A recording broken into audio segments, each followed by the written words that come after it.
बिस्मिल्लाहिर्रहमानिर्रहीम। अस्सलाम वालेकुम नाजरीन, A1 न्यूज़ में आपको खुश आमदीद कहते हैं। मैं हूं आपकी मेज़बान सोनिया अदनान। स्टूडियोज़ में आज मेरे साथ मौजूद हैं CEO national productivity organisation mister Abdul Ghaffar साहब। अब्दुल गफ्फार साहब, सबसे पहले तो बहुत शुक्रिया आपके वक्त का। आपसे सबसे पहले ये जानना चाहेंगे NPO से मुताल्लिक कि जब आपने NPO ज्वाइन किया तो तब NPO क्या था और आज क्या स्टेटस है? Thank you very much, Sonia. First of all, I highly appreciate the A1 TV channel who provided us the opportunity to be here today. और जो आवाम की आवाज़ बनकर उम्मीद है कि ईवानों में भी पहुंचेगी और आवाम तक भी पहुंचेगी, तो इसलिए पहली बात तो ये कि मैं A1 TV का शुक्रिया अदा करता हूँ। फिर मैं आपका शुक्रिया अदा करता हूँ कि आपने नेशनल प्रोडक्टिविटी ऑर्गेनाइजेशन जैसे इदारे के ऊपर अपना प्रोग्राम कंडक्ट करने का सोचा और आज उसे आप अमली जामा भी पहना रही हैं, तो थैंक यू वेरी मच। मैं नेशनल प्रोडक्टिविटी ऑर्गेनाइजेशन का as of now chief executive तो हूँ और मैंने ये इदारा ज्वाइन किया था बैक इन अक्टूबर 2015। 2014 में सुप्रीम कोर्ट ऑफ पाकिस्तान ने एक फ़ैसला किया था कि आप इदारों में कंपनीज़ एक्ट या मुतल्लिका कवानीन के तहत फुल टाइम CEOs अपॉइंट कर लें। और जब ये फ़ैसला आया तो मैंने तो हमेशा से ओवरसीज़ पाकिस्तान में सर्विसेज की हैं और अल्हम्दुलिल्लाह यूनिवर्सिटी से लेकर आज तक जब भी और जहाँ भी कंट्रीब्यूट किया है तो मेरिट के ऊपर टॉप लेवल तक परफॉर्म किया है। और इसी तरीके से मैं जब बैंक में भी था, अरब एमिरेट्स इन्वेस्टमेंट बैंक में या एमिरेट्स इन्वेस्टमेंट बैंक में, तो मैं था MD और managing director for assets management भी था और इन्वेस्टमेंट्स भी था।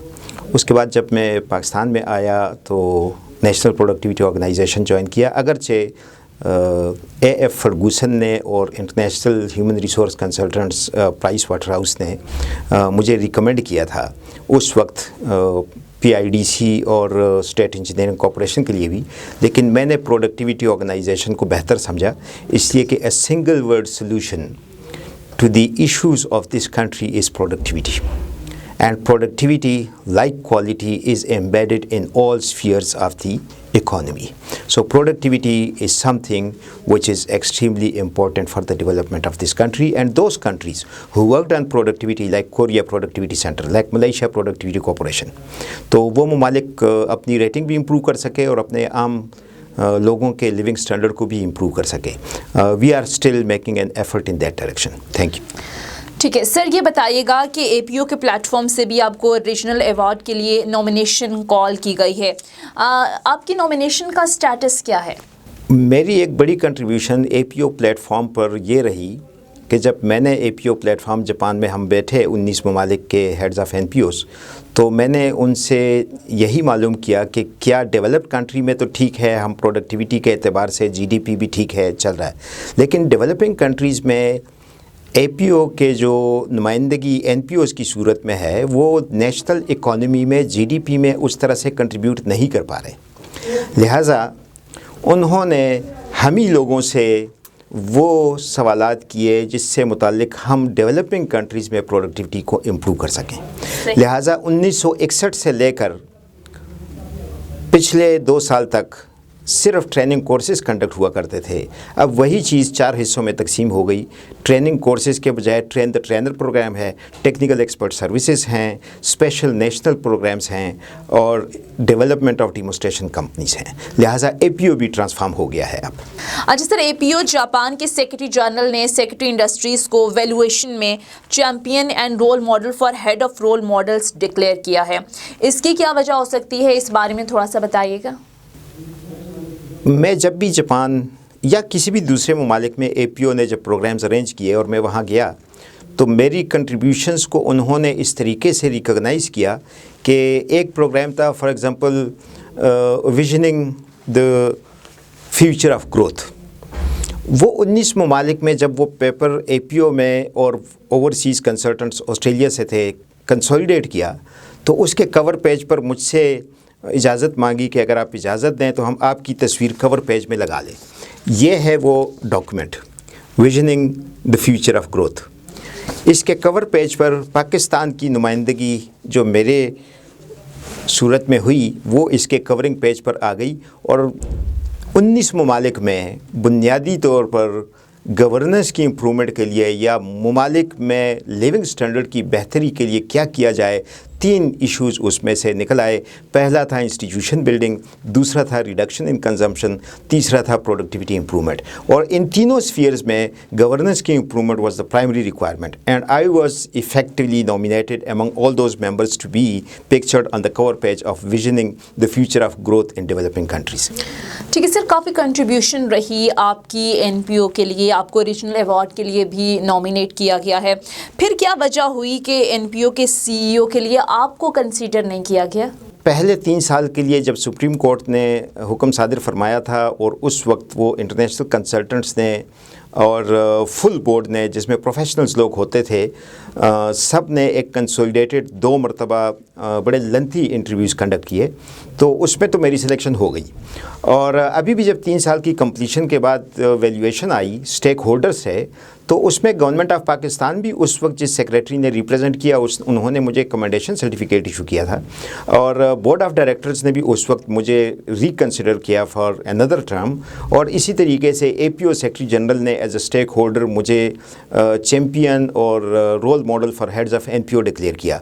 लेकिन उस चीज़ को लिंगर ऑन किया गया फॉर ऑलमोस्ट अ ईयर और उसके बाद वो बोर्ड रिटायर्ड हो गया।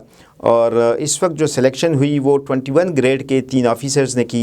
तो 21 ग्रेड के 3 ऑफिसर्स MP1 ग्रेड की सिलेक्शन के लिए या इवेल्युएशन के लिए, और वो भी एक ही फील्ड से है ना, कॉर्पोरेट वर्ल्ड में बोर्ड के लिए collective wisdom is effectively requirement which can truly evaluate a person for being the CEO for that organization। वो अनफॉर्चुनेटली इस केस में नहीं हुआ क्योंकि बोर्ड ही इनकम्प्लीट था जिसने सिलेक्शन की है।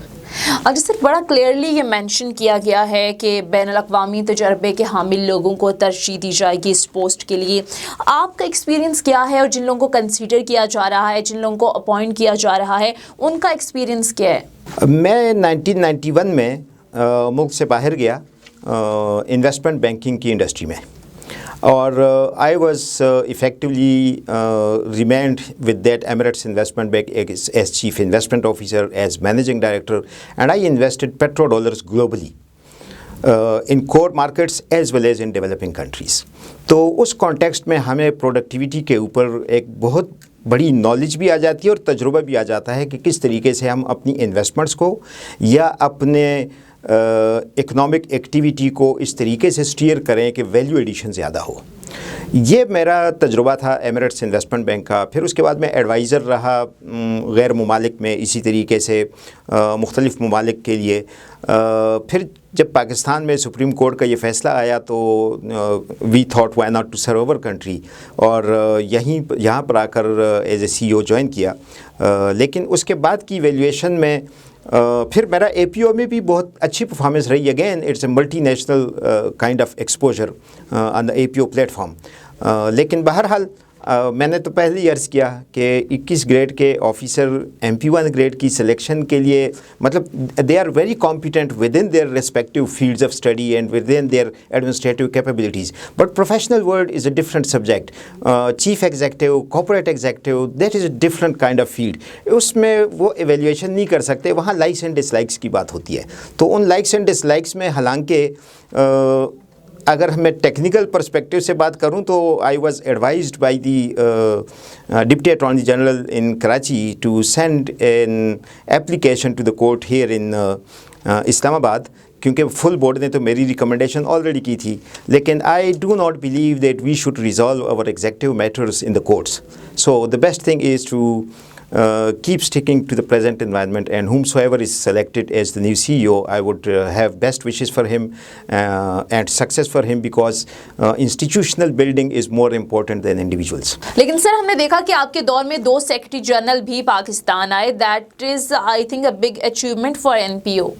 ये तो शायद 1961 के बाद से पहली मरतबा हुआ कि 2 कंसेक्टिव सेक्रेटरी जनरल्स यहाँ पाकिस्तान आए। میری انویٹیشن پر.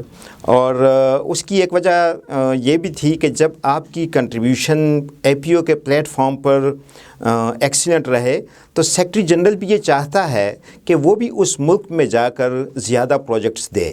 تو میں نے ان کو انوائٹ کیا اور یہاں پچھلی حکومت میں چونکہ وہ پیریڈ وہ تھا، حالانکہ اس حکومت کے دور میں بھی جو آج کا سیکرٹری جنرل ہے، میں کل نہیں پرسوں جاپان سے واپس آیا ہوں ایک accreditation body council meeting attend کر کے، اور اس میں مجھ سے سیکرٹری جنرل نے یہی گزارش کی کہ میں بھی پاکستان وزٹ کروں گا، اور جب وہ آتے ہیں تو وہ کم از کم 5 پروجیکٹس ہم ان سے لے لیتے ہیں which is effectively a good investment in Pakistan and capacity building within in the institutions, not only within in N P O but other institutions as well.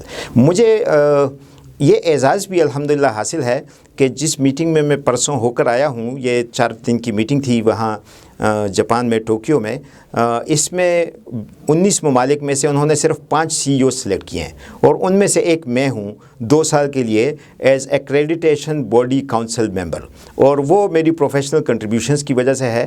اور اسی کانٹیکسٹ میں وہ بھی چاہ رہے تھے، میرا یہ خیال تھا کہ میں این پی او کو، میں نے پاکستان انجینئرنگ کاؤنسل میں بھی ایکریڈیٹیشن باڈی پرسپیکٹیو کے اعتبار سے اس کو رجسٹر کروایا، تو اب ہم پروفیشنل انجینئرز باڈی بھی ہیں. اسی طریقے سے اس کو ہم نے ایکریڈیٹیشن باڈی اے پی او جاپان میں بھی کنڈکٹ کروایا، اس میں بھی ہماری سلیکشن ہوئی ہے، 6 ممالک کی سلیکشن ہوئی ہے، اس میں ایک ہماری بھی ہے.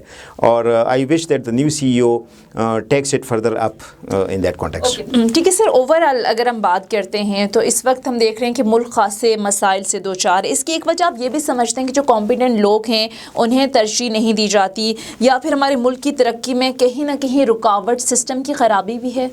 دیکھیں، اگر ہم یہ سوچیں کہ سسٹم بہت ایفیشینٹ ہے تو پھر تو ہم بھی اے اور اے پلس ریٹڈ ہوتے ہیں. مثال کے طور پر میں خود دبئی میں رہا فرام 1991 آنورڈ ٹل 2011، اور آج بھی وہاں آتا جاتا ہوں مختلف پروفیشنل اسائنمنٹس اگر ہوں تو.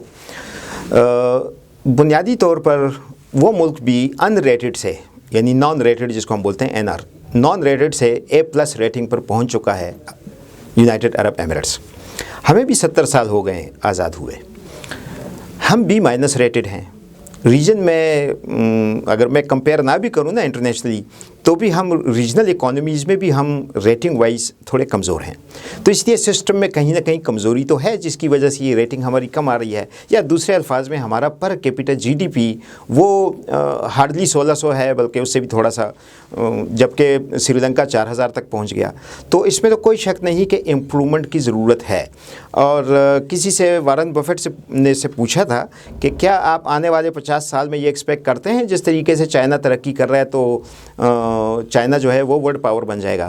تو وارن بفیٹ نے جواب میں بولا کہ I don't believe in predictions about the future.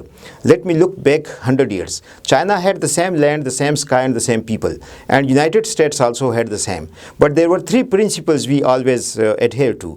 Number 1, the rule of law. Number 2, merit-based decisions. And number 3, efficiency in capital formation. If we stick to these 3 principles, United States will remain leader for the next 200 years as well. However, if we could not stick to these principles, then I cannot predict even for 20 years. ٹھیک ہے، بہت بہت شکریہ سی E او national productivity organization Abdul Ghaffar صاحب، آج ہمارے ساتھ studios میں موجود تھے. سر بہت شکریہ آپ کی تشریف آوری کا. ناظرین، یہ تھا ہمارا آج کا پروگرام کے حوالے سے فیڈ بیک ضرور دیجیے گا. اگلے پروگرام تک کے لیے اجازت دیجیے. خدا حافظ.